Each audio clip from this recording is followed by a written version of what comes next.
내 영과 내 말이 내 입에서 떠나지 않으리라 라는 제목으로 하나님의 말씀 증거하도록 하겠습니다.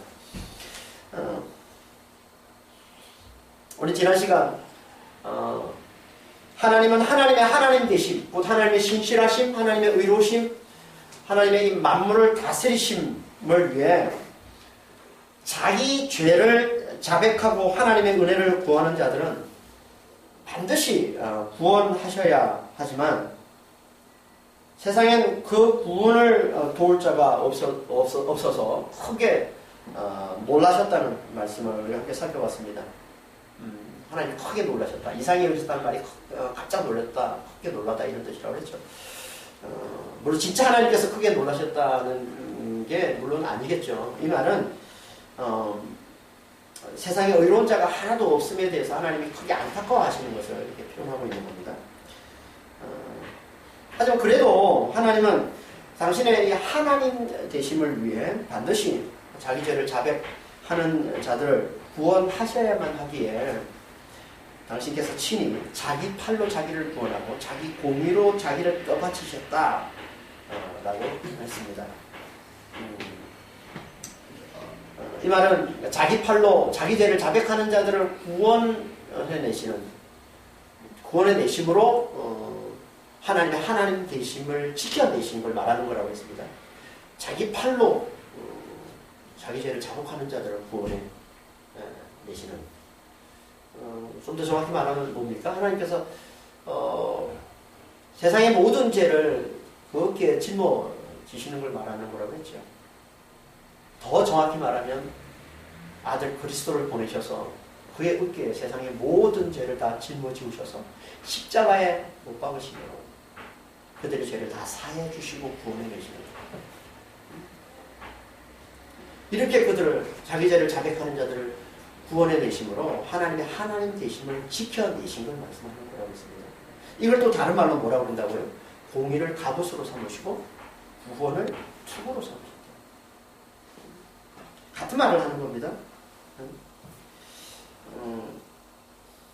갑옷으로 삼는다는 얘기는 자기 심장을 보호하는 거고, 투구로 삼는다는 머리를 보호하는, 가장 중요한 심장과 머리를 보호하신다는 건 그렇게 해서 자기를 지키신다는 거거든요.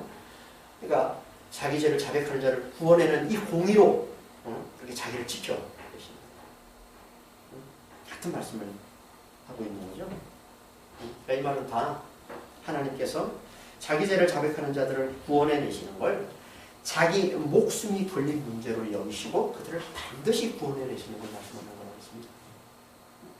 그러니까 다 자기 죄를 자백하고 하나님의 은혜만을 간절히 구하는 자들을 반드시 구원하실 걸 이렇게 비유를 통해서, 비유적인 이런 표현들을 통해서 강조해서 하나님 말씀하시는 거라고 했습니다. 이 말씀은 반드시 구원해 내십니다. 자기 죄를 자백하고 하나님의 은혜를 구하는 자들은 반드시 구원해 내신다는 말씀을 하고 있는 거예요.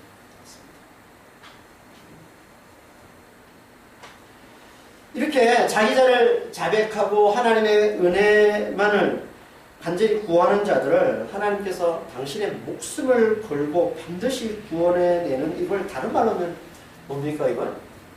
그들을 괴롭히고 그들을 핍박하는 악한 자들, 이 악한 자들을 하나님께서 당신의 목숨을 걸고 반드시 멸하시는 게 되는 거겠죠. 그래서 17절에 공의로 갑옷을 사고 구원으로 투구를 삼으셨다라고 말씀하시고는 또 그 다음에 뭐라고 그럽니까? 보복으로 속옷을 삼고 또 열심으로 겉옷을 삼으셨다라고 말씀합니다. 보복, 낙함이라는 말인데요. 이 말은 복수를 나타내는 말입니다. 보복으로 속옷을 삼으셨다. 보복, 복수. 누구를 복수하시는 걸까요, 하나님이? 당연히 하나님의 은혜를 간절히 구하는 자들을 핍박하는, 괴롭히는, 학대하는 악한 자들을 얘기하는 거겠죠. 오늘 앞에서 우리가 지난주에 살펴봤던 15절 말씀을 하면 악을 떠난 자, 악을 떠난 자들, 의롭게 된 자잖아요. 이 의롭게 된 자, 이들이 곧 누굽니까? 이들이 자기 죄를 자백하고 하나님의 은혜만을 간절히 구하는 자들인 거예요. 그러니까 의롭게 된 자가 하나님의 은혜만을 간절히 구하는 자인 거예요.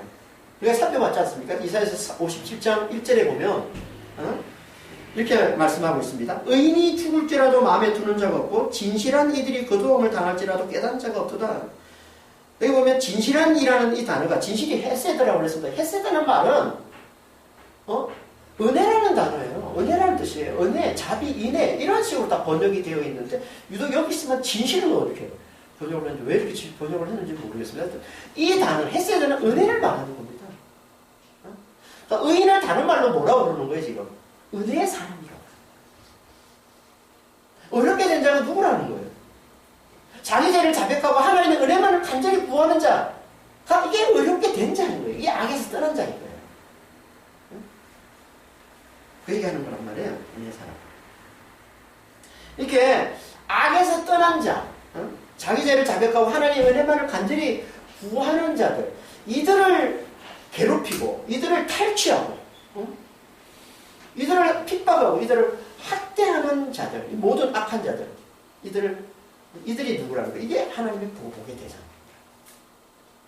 하나님은 자주 이들을 보복하겠다, 복수하겠다 하는 자주 말씀하시죠? 말씀 몇 군데 보겠습니다. 이사야 34장 8절에 이것은 여호와께서 보복하시는 날이요 시온의 송사를 위하여 신원하시는 해라. 신명기 32장 43절에 주께서 그 종들의 피를 갚으사 그 대적들에게 복수하시며 시편 58편 10절에 의인은 악인의 보복당함을 보고 기뻐하며 신명기 30장 41절 내가 내 번쩍이는 칼을 갈며 내 손이 정의를 붙들고 내 대적들에게 복수하며 나를 미워하는 자들에게 보응할 것이라. 다 복수에 대한 말씀을 하고 있습니다. 여기 보면 시온, 하나님의 종들, 의인들 다 같은 말이에요. 다. 이들이 다 누굽니까? 자기 죄를 자백하고 하나님의 은혜만을 간절히 구하는 자, 악에서 떠난 자, 이렇게 된 자를 얘기하는 겁니다.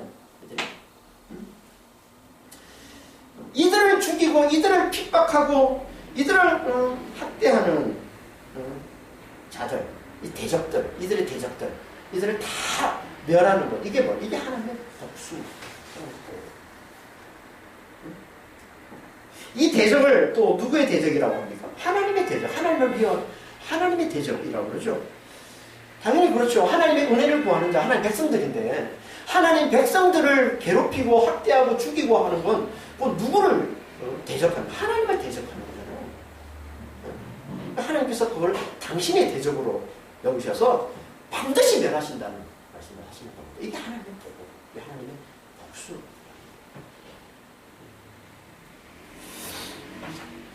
이렇게 하나님께서 하나님의 백성들을 괴롭히고 학대하고 핍박하고 하는 악한 자들을 하나님께서 다 멸하시는 이게 곧 뭐예요? 하나님의 백성들을 구원해 내시는 거죠. 그래서 보복과 구원을 같이 말씀하고 있는 겁니다. 그러니까 악한 자를 보복하는 게 하나님 백성들을 구원해 내는 거란 말이에요. 보복의 날을 구원의 날이라고 그러는 거예요. 이사야서 35장 4절에 겁내는 자들에게 이르기를 굳세어라 두려워하지 말라 보라 너희 하나님의 오사 보복하시며 갚아주실 것이라 하나님의 오사 너희를 구하시리라. 그러니까 악한 자를 보복해서 너희를 구원해 내시겠다는 말씀하시는 거죠. 이사야서 61장 2절에서도 여호와의 은혜의 해와 우리 하나님의 보복의 날을 선포하여 모든 슬픈 자들을 위로하라. 63편 4절에도 이는 내 원수 갚는 날이 내 마음에 있고 내가 구속할 때가 왔으나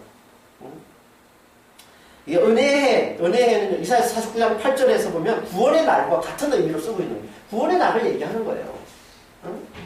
은혜의 구원의 날. 그러니까 은혜의 구원의 날, 구속할 날 다 같은 의미인 거예요.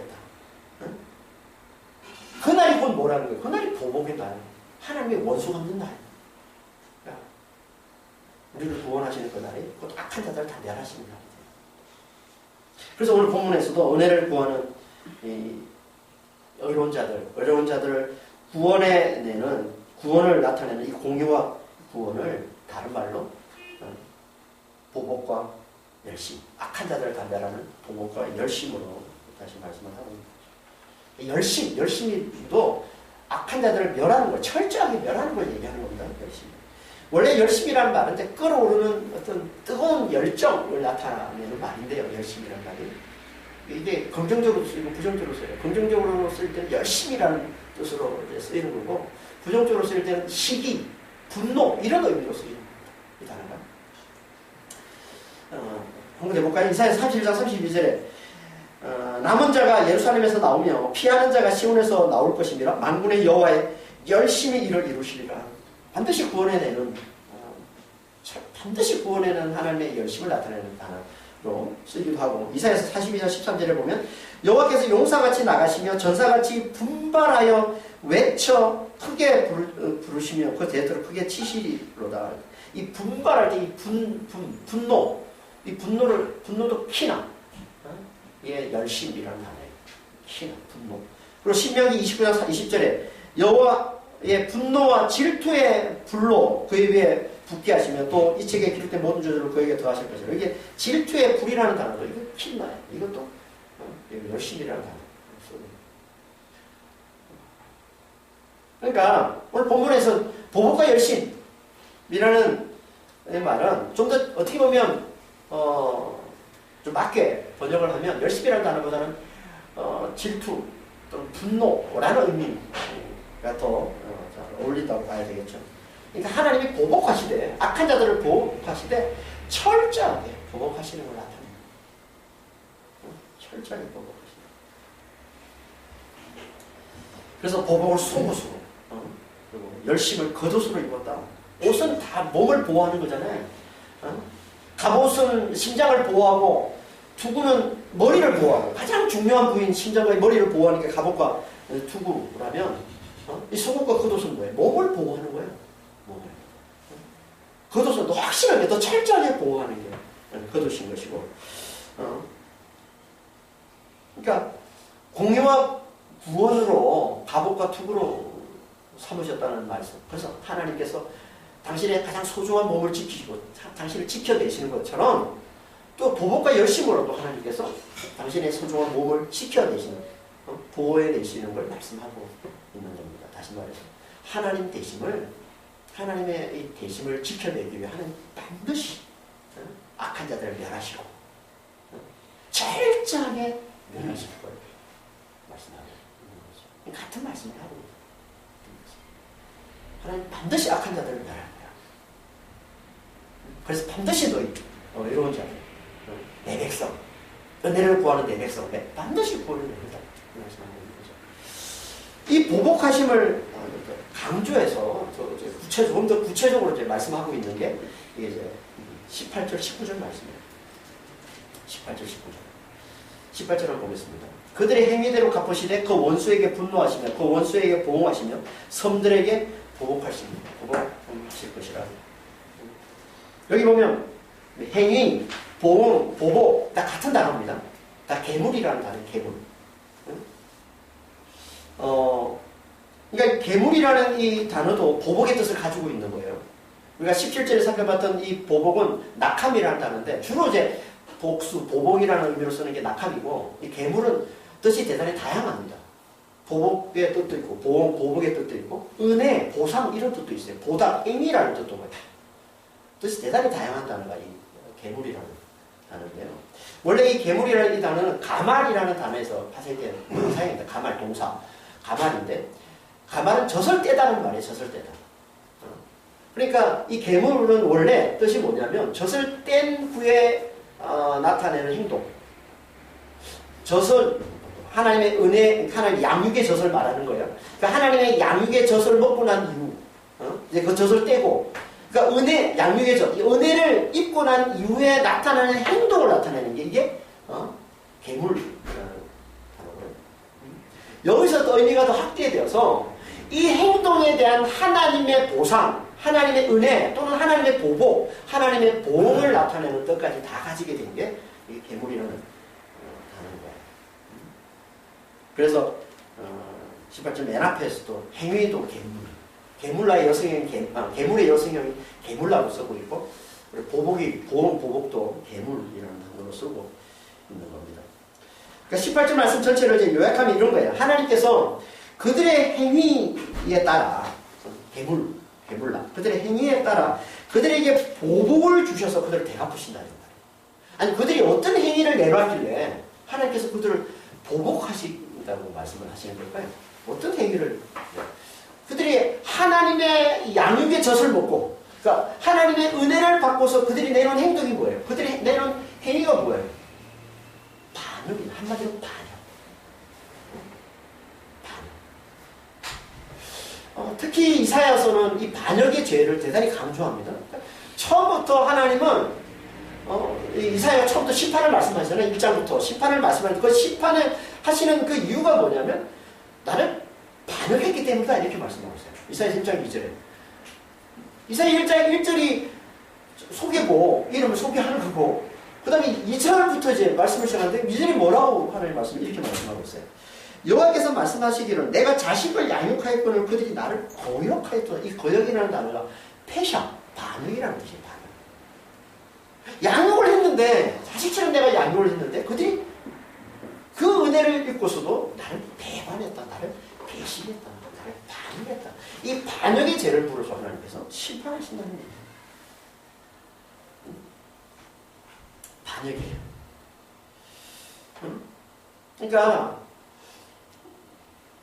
모든 악한 자들은 하나님의 은혜를 그렇게 입고도 그렇게 많이 입고도 그 은혜를 배신해서 하나님을 떠나서 우상을 섬기는 죄악들을 내놓더라는 얘기예요. 하나님께서는 하나님의 경외하기를 바라셔서 그들에게 그렇게 무수히 많은 은혜를 베풀어 줍니다. 그 은혜를 좀 알아보고서 하나님만을 경외하는 자들이 되기를 하나님은 원하시는 이게 하나님의 뜻이거든요. 근데 이 뜻에서 벗어나서 이게 벗어나는 거 이게 아까 이 죄라는 뜻이라고 그랬어요. 이 하나님의 이 뜻에서 하나님 경외하기를 바라시는 하나님 이 뜻에서 벗어나서 하나님의 말씀을 대적하고 왜곡해서 이게 아온이라고 그랬죠. 하나님의 말씀을 구부리는 하나님의 말씀을 대적하고 왜곡해서 항상 자기만을 높이려는 이 탐욕에 사로잡힌 자들이 되고 또 거기서 나오는 이 탐욕에서 나오는 살인과 음행과 거짓을 일삼는 이런 죄악들만 내놓더라는 거예요. 이게 그들의 행위. 한마디로 말하면 뭐예요? 이게 다 반역의 죄악들이죠. 하나님의 은혜를 배신한 데서 나온 이 반역에서 나오는 죄악들이에요. 탐욕, 살인, 거짓, 간음, 이 모든 것들이다. 반역자인 거야. 한마디로 하나님은 반역자. 그래서 뭐라고 그래? 18절 뭐라고 그래? 다 원수라고 그래. 하나님 원수, 하나님 대적하는 건 원수. 18절에 그 원수에게 분노하시며 그 원수에게 보응하시면 섬들에게 보복하실 것이다. 그 원수를 또 다른 말로 뭐라고 해요? 섬들이라고 해요. 섬들. 섬들은 우리가 앞에서 이사야서 41장, 42장, 43장에서 우리가 자주 여러 차례 살펴봤던 단어입니다. 섬들은 뭘 나타내는 표현이라고 했습니까? 우상을 섬기는 열방을 나타내는 표현이 있습니다. 우상을 섬기는 이 열방을 섬들이라는 단어로 상징해서 표현을 하는 겁니다. 근데 이 섬들은 이제 두 가지 의미로 쓰여요. 우상을 섬기는 열방의 모든 악한 자들을 나타내는 의미로도 쓰이고 또 그 열방 가운데서 그 악한 그 열방 가운데서 고통과 환난을 당하며 사는 자들을 나타내는 단어로도 쓰이는 게 이 섬들이라는 단어예요. 볼까요? 이사야 41장 5절에 섬들이 보고 두려워하며 땅끝이 무서워 떨며 함께 모여. 이 섬들은 우상을 섬기는 모든 악한 자들을 나타내는 열방의 모든 악한 자들을 나타내는 것이고 이사야서 42장 4절에 보면 그는 쇠하지 아니하며 낙담하지 아니하고 세상에 정의를 세우게 이르니 섬들이 그 교훈을 악망이라 할 때 이 섬들은 그 열방 가운데서 환난을 당하고 고통을 당하는 요 바로 앞에 있는 단어가 상한 갈대잖아요. 상한 갈대들을 얘기하는 거예요. 상한 갈대처럼 그렇게 철저하게 어떻게 보면 고통당하며 사는 그런 자들 나타내는 겁니다. 그러니까 오늘 본문에서 섬들이 누굴 나타내는 거예요? 우상을 섬기는 모든 열방의 악한 자들을 나타내는 거예요. 하나님의 원수. 하나님께서 그들을 다 철저히 보복할 거라는 거예요. 철저히 그래서 19절에 열방이 하나님의 이름과 하나님의 영광을 두려워한다라고 얘기하는 거예요. 이 섬들을 다시 한 번 더 부연해 설명하는 거죠. 19절에 서쪽에서 여호와의 이름을 두려워하겠고 태도는 쪽에서 그의 영광을 두려워할 것은 여호와께서 그 기운에 몰려 급히 오르는 강물같이 오실 것이미로다. 서쪽과 동쪽은 시온을 중심으로 해서 서쪽 동쪽, 그러니까 시온을 둘러싸고 있는 하나님의 백성들이 이 시온을 둘러싸고 있는 온 열방을 나타내는 표현이에요. 서쪽 동쪽. 해도는 쪽은 동쪽이잖아요. 서쪽과 동쪽. 하나님의 원수들, 하나님의 대적들의 온 열방. 그들이 하나님의 이름, 하나님의 영광 듣고서 이제 두려워할 거라는 얘기죠. 하나님의 이름, 하나님의 영광은 같은 의미로 쓰이는 거예요. 하나님의 이름. 하나님의 이름은 뭘 나타내는 거라고 했습니까? 세상과 구별되심을 나타내는 거예요. 하나님의 세상과 구별되심. 세상과 구별된, 세상에서는 도저히 볼 수 없고 알 수 없는, 행할 수 없는 그런 놀라운 능력을 가지신 분, 이게 하나님. 그러니까 하나님의 이름을 나타내는 거. 하나님의 영광은 그걸 나타내는 거. 그게 나타내는 거. 세상과 구별되신 그 하나님의 그 능력이 나타나는 거. 이게 하나님의 영광. 또 같은 의미고요. 그러니까 이 말은 세상과 구별되는 놀라운 능력으로 모든 악한 자들을 보복하여 철저하게 멸하시는 하나님의 이름과 하나님의 영광을 듣고서 모든 열방이 두려워 벌벌 떤다. 왜요? 그 이유를 뭐라고 그래? 성령이 몰고 오는 급하고 강한 강물처럼 하나님께서 그들을 멸하러 오시기 때문이다 라고 얘기하고 있습니다. 여기 기운이라고 되어 있는데 여호와께서 기운에 보면 이 기운이 로아 성령을 얘기하는 거예요. 심판의 영, 성령께서 급하고 강한 강물을 몰고 온다는 거예요. 그들을 철저하게 멸하시는 걸 얘기하는 겁니다. 이 말씀을 우리가 이사야서 8장에서 살펴본 적이 있습니다. 이사야 8장 7절 8절입니다. 그러므로 주 내가 흉흉하고 창일한 큰 하수, 큰 강물, 큰 아수, 곧 아수르 왕과 그의 모든 위력으로 그들을 뒤덮을 것이라. 그 모든 골짜기에 차고 모든 언덕에 넘쳐 흘러 유다에 들어와서 가득하여 목에까지 미치리라. 하나님께서 아수르를 들어서 이스라엘과 유다를 하나님 심판하시는, 철저히 멸하시는 걸 뭐로 지금 비유해서 말씀하고 있냐면 급하고 강한 큰 강물로 하나님께서 그들을 뒤덮는 것으로 지금 비유해서 말씀합니다. 이게 성령께서 몰고 오시는 급한 강물이에요.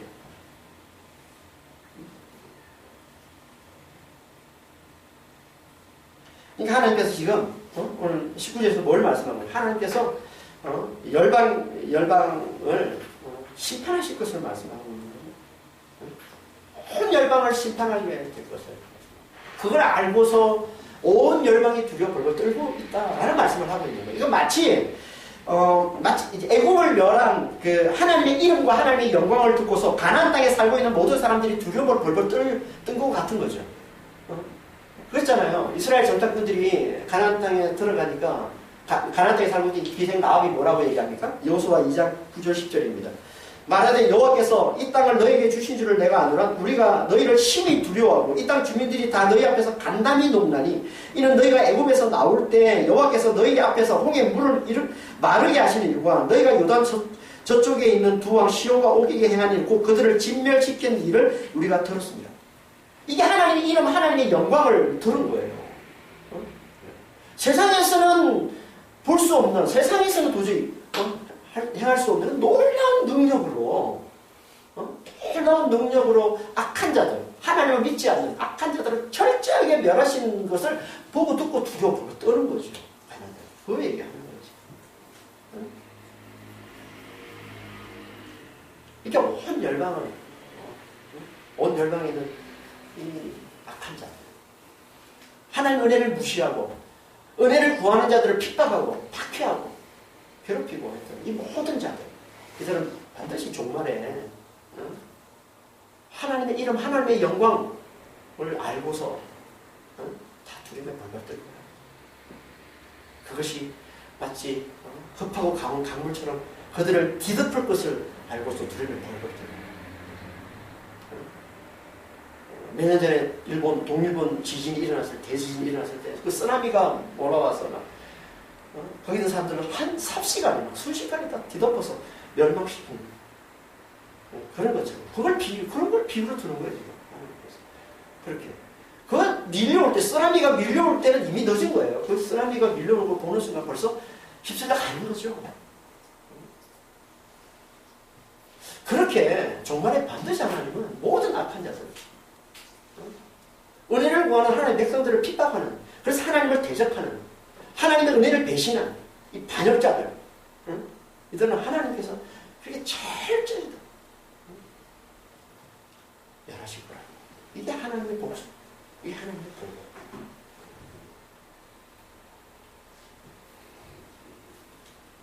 그럼 누구만 살아남습니까? 당연히 자기 죄를 자백하고 하나님의 은혜만을 간절히 구하는 자들, 그들만 살아남는 거죠. 그들에게는 하나님이 임하셔서 그 쓰나미가 휩쓸어가지 못하도록 막아주셔서 그걸 20절에 이렇게 말씀합니다. 여호와의 말씀이니라 구속자가 시온에 임하며 야곱의 자손 가운데서 죄가를 떠나는 자에게 임하리라.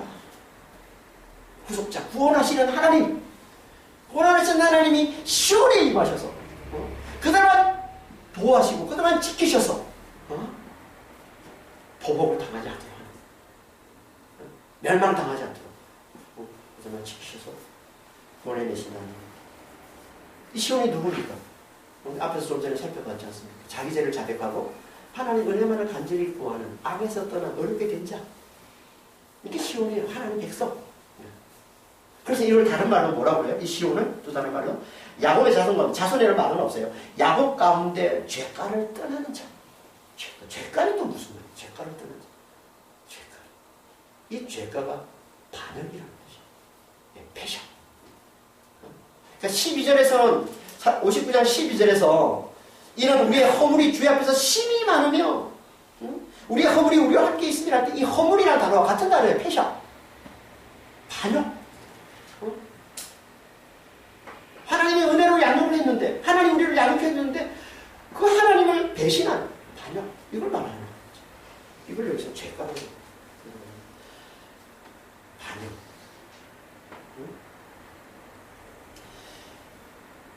그러니까 한마디로 하나님이 우리에게 물으시는 죄는 하나예요. 뭐야? 하나님의 은혜를 배신한 죄, 반역의 죄를 물으셔서 하나님 우리를 심판하시는 거예요. 이 반역 가운데 있으면 멸망당한다. 계속 하나님의 은혜를 배신한 그 반역 가운데 살아가고 있으면 쓰나미가 덮치듯이 하나님께서 반드시 철저하게 멸해버리신다는 겁니다. 그들은 반드시.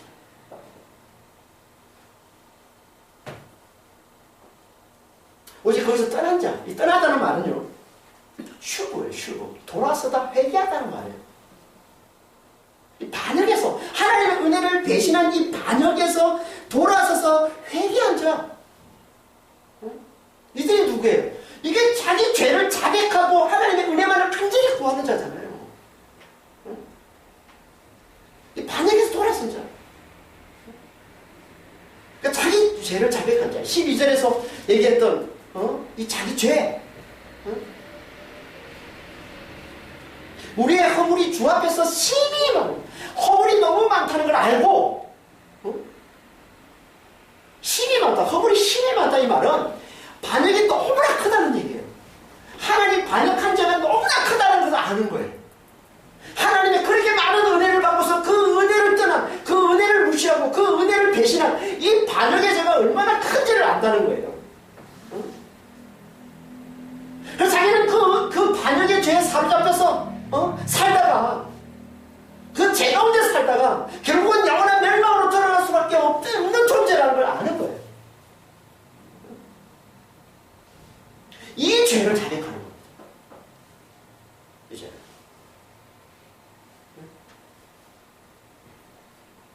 자기가 너무나 큰 죄, 하나님을 반역한 이 죄가 너무나 크고 너무나 많아서 자기는 도저히 이 죄에서 벗어날 수 없는 존재. 그래서 결국은 죽을 수밖에 없는 존재. 결국은 멸망당할 수밖에 없는 존재라는 사실을 제대로 알고 그걸 정확히 알고 자기는 죄인의 개수, 죽을 수밖에 없는 죄인의 개수임을 정확히 알고 그걸 하나님한테 자백하는 것. 이게 돌아서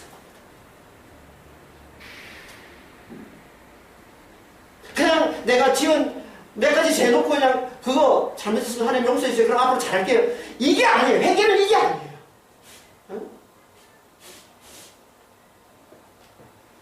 자기는 어떻게 해도 하나님이 지금 아무리 자기 죄를 지금 제가 범한 죄를 용서해 또 똑같은 죄를 범할 수밖에 없는 죄 가운데 사로잡혀 있는 절대 이 죄를 떠날 수 없는 그런 죄인주의 개수임을 깨닫는 것, 그걸 알아보는 것. 자기가 그런 존재임을 자백하는 것. 이게 회개하는 거란 말이에요. 이게 회개. 그러니까 자기를 내려놓는 게 회개인 것이지. 한 번만 더 기회 주시면 제가 잘할게요. 이번만 제가 용서해 주시면 다음에 제가 정말 하나님 잘 열심히 잘하겠습니다. 이건 아니. 이런 게 회개는 그런 회개가 아니에요. 성경에서 말하는 회개는. 자기를 내려놓는 거예요. 자기를 포기하는 거예요. 그럼 뭐만 알아야 돼 우리가 구할 수 있어요. 뭐만 하나님의 은혜만 구할 수밖에 없는 거죠. 하나님의 은혜. 하나님의 은혜 없이는, 하나님의 공의 없이는, 하나님의 사랑 없이는 저는 죽은 자입니다 라고 고백하는 자가 이게 제대로 회개한 자, 이게 반역에서 돌이킨 자가 되는 것이지.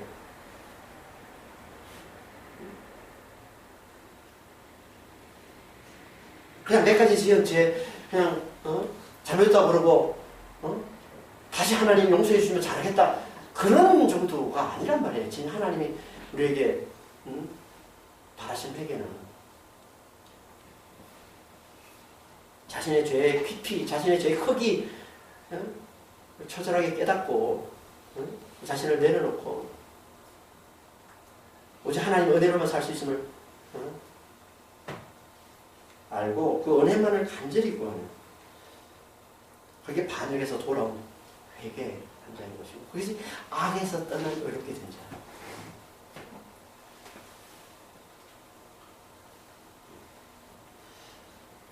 하나님께서 그들에게만 임하셔서 그들을 구원하신다.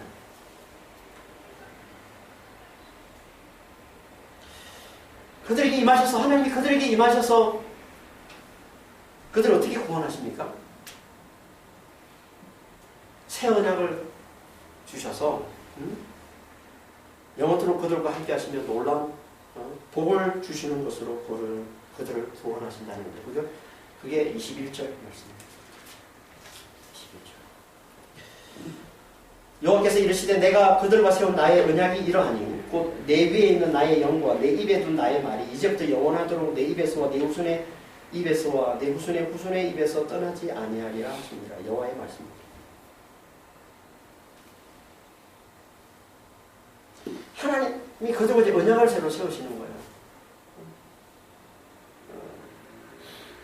언약을 세워서 나의 영과 나의 말이 그들에게서 영원히 떠나지 않도록 하겠다. 이 말씀은 예레미야 31장에서 그리고 에스겔서 36장에서 하나님이 하신 말씀하고 같은 말씀입니다. 보겠습니다. 예레미야서 31장 31절에서 34절입니다. 여호와의 말씀이니라. 보라, 날이 이르리니 내가 이스라엘 집과 유다 집에 새 언약을 맺으리라. 이 언약은 내가 그들의 조상들의 손을 잡고 애굽 땅에서 인도하여 내던 날에 맺은 것과 같지 아니할 것은 내가 그들의 남편이 되었어도 그들이 내 언약을 깨뜨렸습니다. 여호와의 말씀이니라. 그러나 그날 후에 내가 이스라엘 집과 맺을 언약은 이러하니 곧 내가 나의 법을 그들의 속에 두면 그들의 마음에 기록하여 나는 그들의 하나님이 되고 그들은 내 백성이 될 것이라. 여호와의 말씀이니라. 하나님께서 언약을 맺으시는데요. 새 언약을. 그걸 뭐라고 말씀하시냐면 나의 법을 그들 속에 두고 그들 마음에 기록하겠다. 이게 하나님이 새롭게 맺으신 언약이에요. 나의 법을. 법은 율법, 토라. 법은 구약에서 율법은 항상 하나님의 말씀을 나타내는 거라고 그랬습니다. 말씀 같은 말이에요. 하나님의 말씀. 내 말을 그들 속에 두겠다는 거예요. 내 말을 그들 속에 둔다. 이 말은 이제 그들이 내 말, 하나님의 말씀으로 인도받고 그 말씀에 다스림 받는 삶을 살게 하겠다라는 말씀이에요. 그러면 그게 하나님이 영원토록 그들과 함께하는 그들의 하나님이 되고 그들은 하나님의 백성이 되는 거라는 거예요. 그게 하나님 말씀에 다스림 받는 삶을 사는 게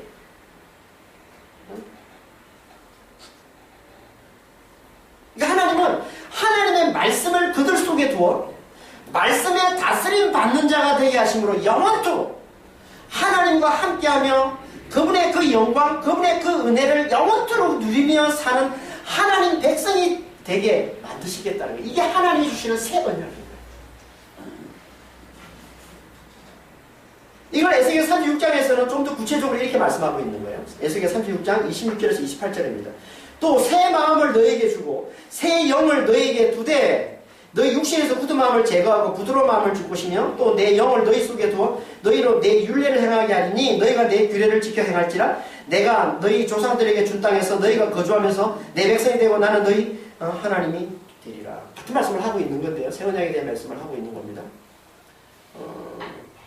그러니까 예배 31장에서는 내 법, 내 말을 너희 속에 둘 거라고 말씀하신 그것을 여기 에스겔 36장에서는 새 마음을 너에게 주고 새 마음은 우리가 57장 15절에서 자세히 살펴봤습니다. 새 마음이 뭔지에 대해서 한마디로 말하면 뭐예요? 자신을 죽은 자로 알아보는 회개한 마음을 새 마음이라고 했어요. 그래서 겸손한 마음, 겸손한 심령, 뭐 가난한 심령 이게 다 새 마음을 얘기하는 거라고 했습니다. 자신을 죽은 자로 알아보는 이 새 마음을 너에게 주고 내 영을 너희 속에 두어서 너희로 내 율례를 행하게 하겠다. 이게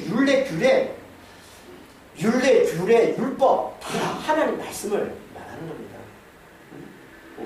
같은 말씀으로 보면 되는 거예요. 하나님 말씀. 그러니까 내 영을 너희 속에 두어 너희로 내 말을 행하게 하겠다. 라고 말씀합니다. 그러니까 내 말을 너희 속에 두겠다는 말씀을 좀 더 구체적으로 내 영을 너희 속에 두고서 내 말을 행하게 합니다.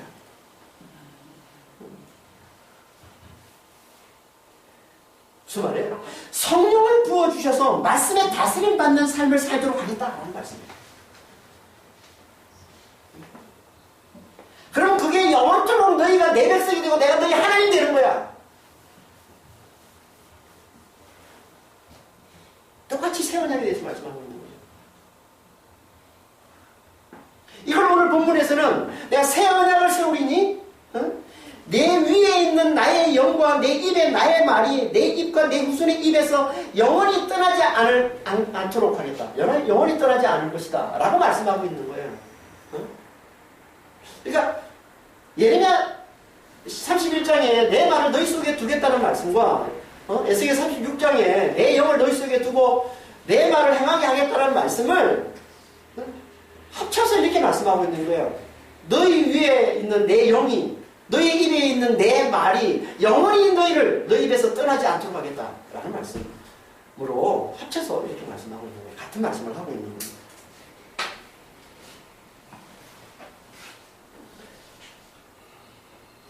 내 위에 있는 나의 영 내 위에 있는 나의 영이 영원히 떠나지 않도록 하겠다.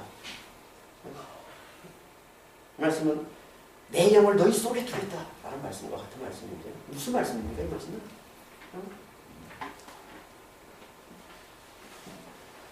성령을 부으셔서 하나님께서 이제 너희에게 성령을 부어서 성령으로 다스림 받는 삶을 살도록 성령이 너희의 삶을 주관하고 너희 삶을 다스리고 너희 삶을 인도하는 그런 삶을 살도록 하겠다라는 말씀을 하고 있습니다.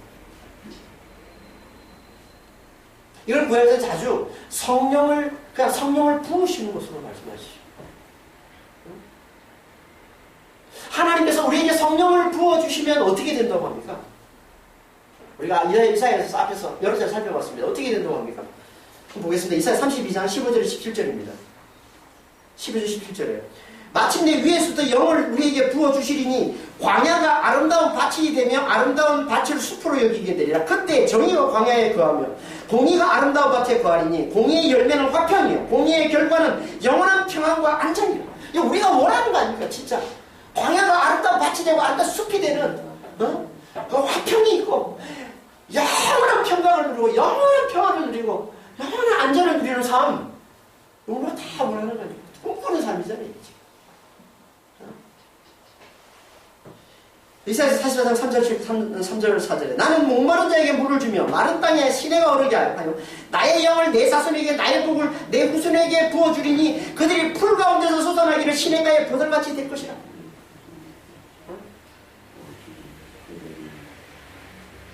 마치 목마른 자에게 물이 목마른 자에게 전부가 물 아닙니까? 물이 제공되듯이 마른 땅에 강이 되듯이 하나님께서 우리에게 영을 부어주십니다. 영을 부어주시면 우리에게 그런 놀라운 구원과 축복이 나타난다는 거죠. 구원 축복. 시냇가에는 버들나무, 시냇가에는 풍성한 열매를 맺는 광야가 아름다운 밭이 되는 말씀, 같은 말씀을 하고 있는 거예요. 풍성한 생명을 누리는 영원한 기쁨, 영원한 평강을 누리는 삶을 살게 주겠다는 말씀. 이게 어떻게 우리에게 주어진다고? 성령을 부음받은 거예요. 하나님 우리에게 부어주시는 성령이 이렇게 엄청난 능력, 이 엄청난 구원을 우리에게 가져다 주신다는 걸 알고 있습니다. 우리는 다 하나님을 제대로 믿는 자라면 다 성령을 받은 자죠.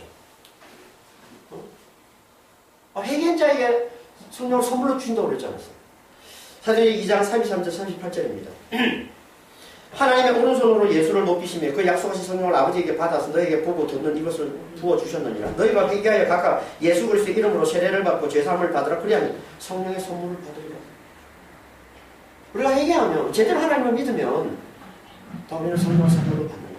이 성령, 우리에게 이 엄청난 구원, 이 엄청난 축복, 이 엄청난 은혜를 우리에게 가져드리는 이 성령.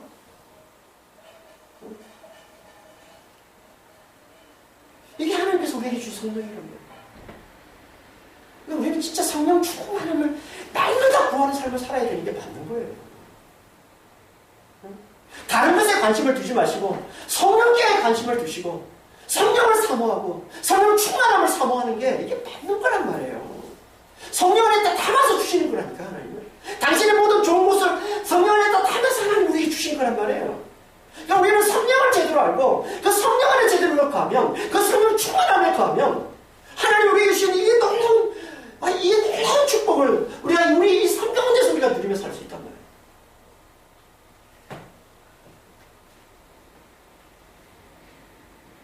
우리는 늘 이걸 위해서 기도해야죠. 근데 성령을 부원받으면 성령으로 충만해지면 우리가 대체 어떻게 되길래 이 놀라운 축복을 우리가 누리며 산다는 겁니까? 우리가 대체 어떻게 되길래? 어떻게 된다고요? 하나님의 말씀이 우리 입에서 떠나지 않는 자가 된다. 그래서 우리에게 이 놀라운 축복이 주어진다는 겁니다.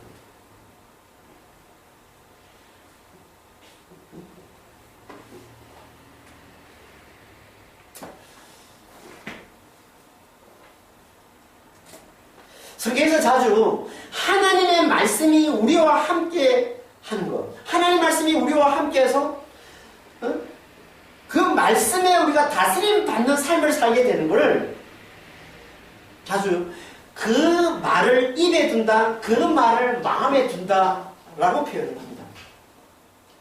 신명기 30장 14절입니다. 오직 그 말씀이 너에게 매우 가까워서 너의 입에 있으며 너의 마음에 있음즉 너가 이를 행할 수 있느니라.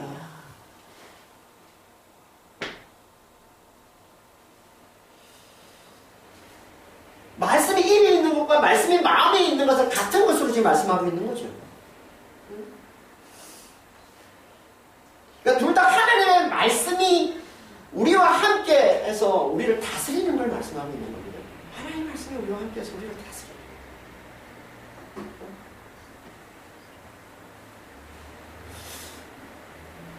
인간은요, 다 마음에 있는 걸 말하고 그 말하는 대로 행하게 되어 있습니다. 인간은. 그래서 그런 노래도 있잖아요. 말하는 대로 노래도 있고, 아브라카다브라라는 노래도 있고. 아브라카다브라가 무슨 말인지 아십니까? 말하는 대로 될지어다 이런 말이에요. 아브라카다브라. 이게 원래 히브리 말인데요. 랍비들이 이제 쓰는 말인데, 이게 이제 나중에 중세시대 주로 마술사들이 주문해오는 말이 된 거예요. 아브라카다브라. 이런 뭘 보여주는 거예요? 인간은 본능적으로 압니다. 우리 인생은 우리 말에 달렸다는 거. 우리 말에 달려있다는 걸 알아요. 결국은 우리의 말이 우리 인생을 만든다는 걸 압니다. 이게 말의 위력이에요.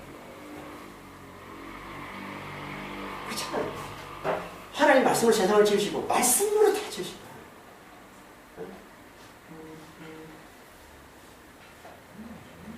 진짜 우리가 말의 위력을 제대로 알면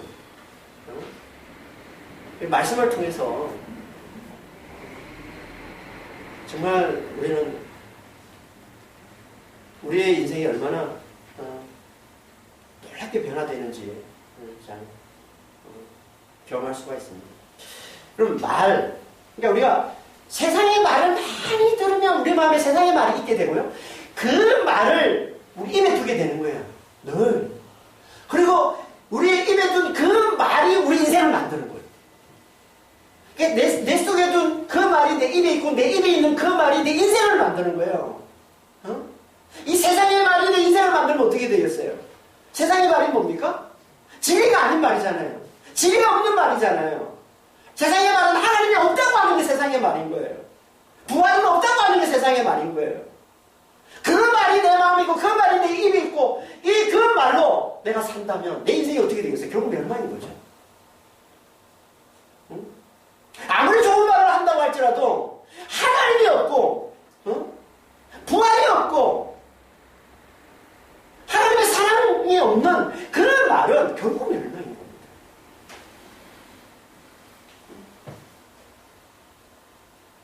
그 말이 세상의 말이 우리를 끌고 와서 멸망으로 끌고 가는 거예요.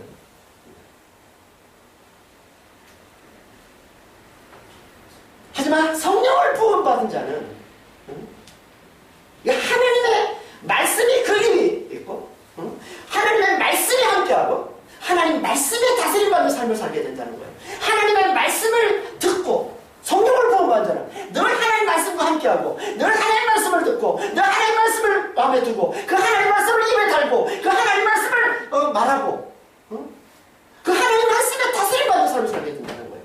그래서 여러분 어디로 갑니까? 그래서 영생으로 들어가는 거예요. 그 하나님의 말씀은 뭐예요? 하나님은 살아계시다는 거잖아요. 그 하나님의 말씀은 뭐예요? 하나님 만물을 주신 창조주시라는 거잖아요. 하나님은 은혜시라는 거잖아요. 하나님은 사랑이시라는 거잖아요. 그 사랑으로 우리를 구원하신다는 거잖아요. 그 말씀이 우리를 듣고 있으면 그 말씀이 우리를 다스리고 있으면 그 말씀이 우리를 끌고 와서 우리를 영생으로 끌고 와서 우리를 영생을 누리는 사람을 만들어 내신다는 겁니다.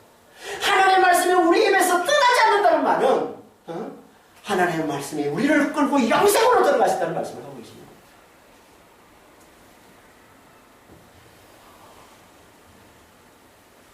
이게 성령 부음받은 표정이에요. 성령 부음받은 표정이 뭐냐면요. 하나님의 말씀과 늘 가까이. 성령을 부음받는 자는 하나님의 말씀이 좋은 거야. 하나님의 연애의 말씀이 좋은 거야. 응?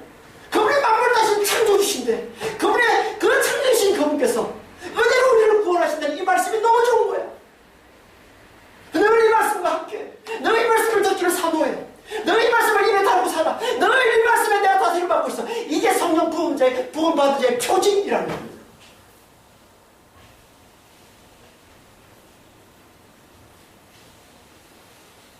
그러면 그 말씀이 영생으로 데려간다는 거예요. 그래서 영원토록 하나님과 함께하는 하나님 백성이 되어서 하나님의 그 영광, 하나님의 그 은혜 영원토록 누리며 살게 될 거라고. 이게 하나님의 언약이에요.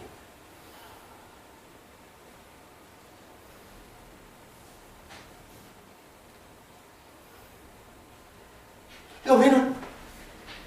성령을 구원받아서 이 말씀을 다스림받는 삶을 잘 살아야 되겠죠.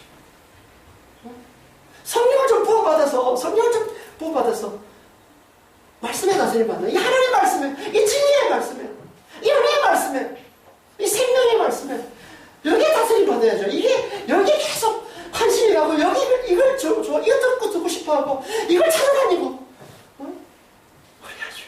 이게 성령을 부어받은 자의 표징인데.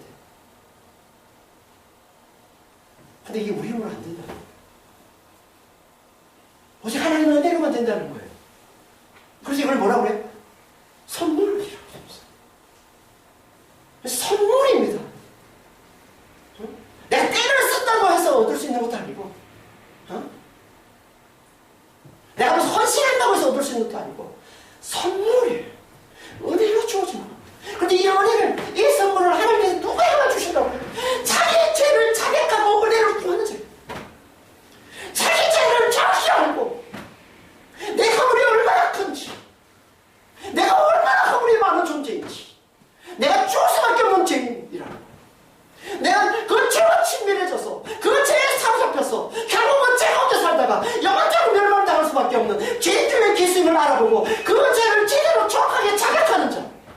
그래서 하나님의 은혜 없이는 살 수 없을 말고 그 은혜만을 간절히 구하는 자.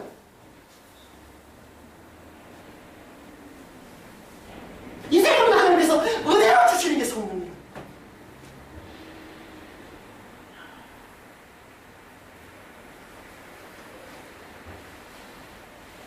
우리는 자기 죄를 잘 자백하고 하나님 은혜를 간절히 구하는 자가 됩니다. 여러분 은혜를 제대로 자기 죄를 제대로 자백하지 못하는 자는 은혜를 절대 간절히 구할 수가 없어요. 그러니까 안 되는 겁니다. 말로는 할 수 있어요. 립서비스부터는 할 수 있어요. 저 하나님의 은혜 좋습니다. 하나님의 은혜로 삽니다. 사랑도 하고 열심히 해요. 근데 자기 죄를 제대로 깨닫지 못하는 자는 제대로 하나님의 은혜로 구할 수가 없어요.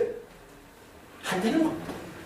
그래서 끊임없이 자기의 노력을, 자기의 힘을, 하나님께 구하고 있잖아요. 우리는. 그거 가지고 나가잖아요. 하나님 저를 일으켰습니다. 하나님 저를 지었겠습니다. 하나님 이거 보고 저를 축복했어요. 하나님 이거 해놓은 거 보시고 하나님 저를 용서해 주시고 하나님 저를 축복해주시고 하나님 저를 도와주세요. 이게 자기 죄를 제대로 자기가 자백하지 못한 자의 모습인 거예요. 그걸 율법이라고 그러는 겁니다. 여전히 자기를 붙들고 자기를 하나님께 들고 나와서 그 하나님께 보여주고서 하나님께 도와달라고 하나님께 구원해달라고 하나님께 상달라고 하는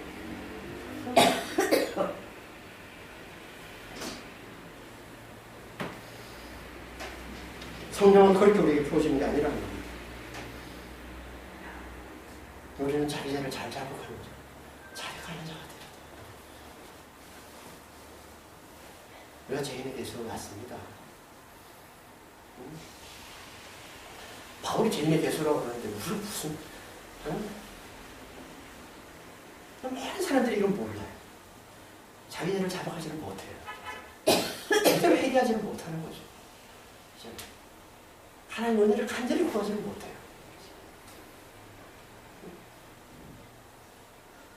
그러니까 자기 행한 거 가지고 자꾸 하나님 앞에 내놓으려고 하고 그걸 안 들었지만 하나님께 불평하고 원망하고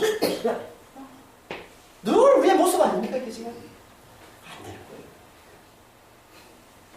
거예요. 우리는 자기 죄를 잘 자백하고 그래서 하나님의 은혜만을 간절히 구하는 자가 되면 되는 겁니다.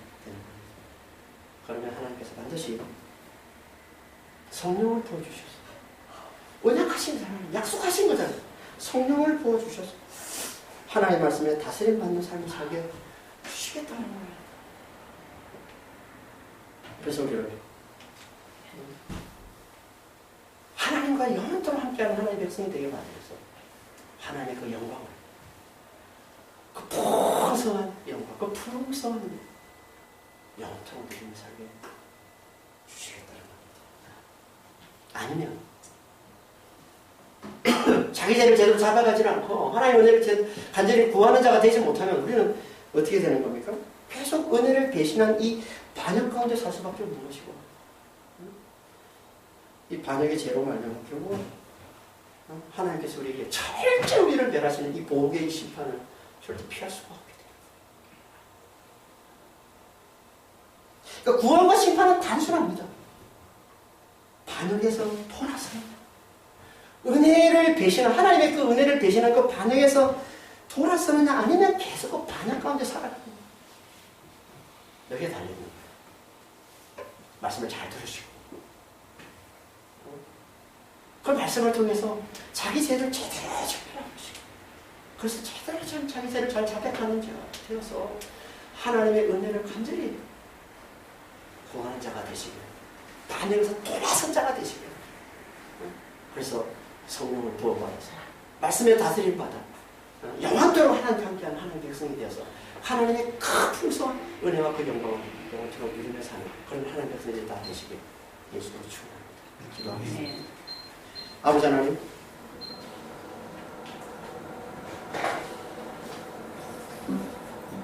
우리가 아무리 반역 가운데 살았더라도 하나님 말씀 잘 듣고 죄를 깨달아 제대로 우리 죄를 자백하고 하나님께 돌아와 하나님의 은혜만을 간절히 붙드는 자가 되면 하나님께서 성령을 부으시고 말씀에 다스림 받는 자로 만들어서 우리에게 영원토록 하나님과 함께하는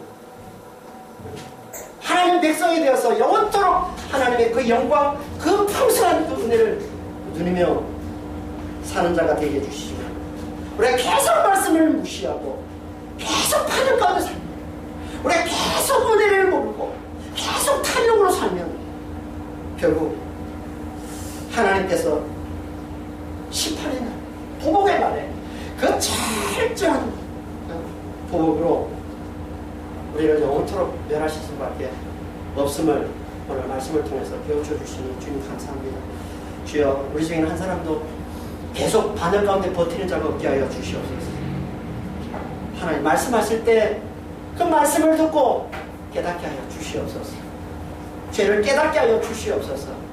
심히 많은 이 허물의 죄를 이 반역의 죄를 깨닫게 하여 주시옵소서. 그래서 자백하고 돌아서게 하여 주시옵소서. 은혜만을 단단히 간절히 구하고 붙드는 자가 되게 하여 주시옵소서. 그런 자들 하나님께서 놀랍게 구원해 주신다고 말씀하셨어요. 성령을 부으시고 말씀에 다스림 받아서 놀라운 하나님의 그 영광을 누리는 상자로 그렇게 구원해 준다고 말씀하셨습니다. 저희 모두가 다 영원토록 그런 구원을 누리는 상자가 될 수 있도록 도우시고 인도하여 주시옵소서. 감사하며 우리 주 예수 그리스도를 기도합니다. 아멘.